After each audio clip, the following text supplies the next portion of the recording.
રાજ્યના મુખ્યમંત્રીએ જ્યાં માનવી ત્યાં સુવિધાનું પ્રેરણાસૂત્ર આપ્યું છે તેને સાકાર કરવા અને લોકો કચેરીઓમાં આવે તેના બદલે વહીવટીતંત્ર સેવાઓ અને યોજનાઓને લોકો સુધી લઈ જઈને લાભ આપવાના અભિગમ સાથે નવસારી ગ્રામ્ય અને શહેરમાં સેવા સેતુ કાર્યક્રમના 10મા તબક્કાનું આયોજન કરવામાં આવ્યું છે,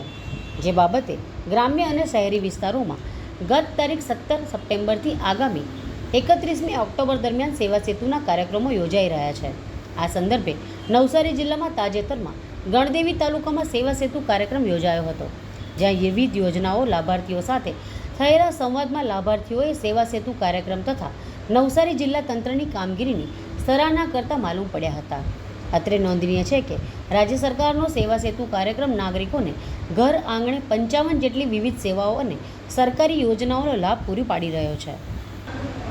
સેવા સેતુ કાર્યક્રમમાં ઈ-કેવાયસી, આવક જાતિ, નોન ક્રિમિલેયર, ડોમિશિયલ પ્રમાણપત્રો, રેશન કાર્ડમાં નામ ઉમેરવા, નામ કમી કરવા અને રેશન કાર્ડમાં સુધારા કરવા, આધાર કાર્ડ, પીએમજેવાય કાર્ડ, વિધવા સહાય, મા અમૃતમ યોજના, રાજ્ય સરકારના કૃષિ, પશુપાલન, સહકાર, ગ્રામ વિકાસ, પંચાયત, સમાજ કલ્યાણ અને આદિજાતિ વિભાગની યોજનાઓના હેઠળના વ્યક્તિલક્ષી લાભો, સિનિયર સિટીઝનના પ્રમાણપત્રો, લગ્નનું પ્રમાણપત્ર, વીજ કનેક્શન, દિવ્યાંગતા પ્રમાણપત્રો, સ્કોલરશિપ યોજનાના લાભો, જમીન માપણી અને નવી નોંધ દાખલ કરવાને લગતી તમામ અરજીઓ બાબતે માંગણી કરી શકાય છે।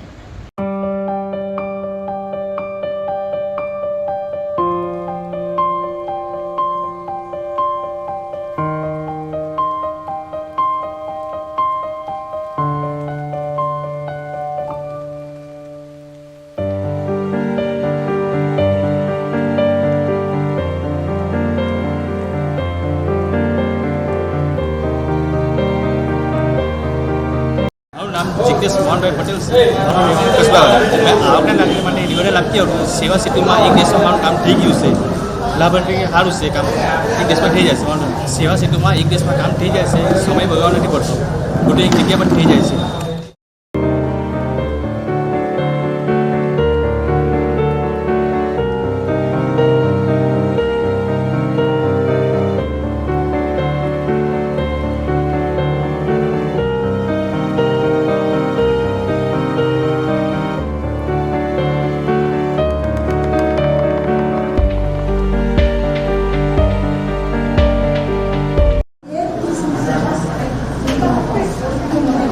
મારું નામ ભરતભાઈ મોહનલાલ કાયસ, ગણદેવી પરિવારના રહેવાસી। આજે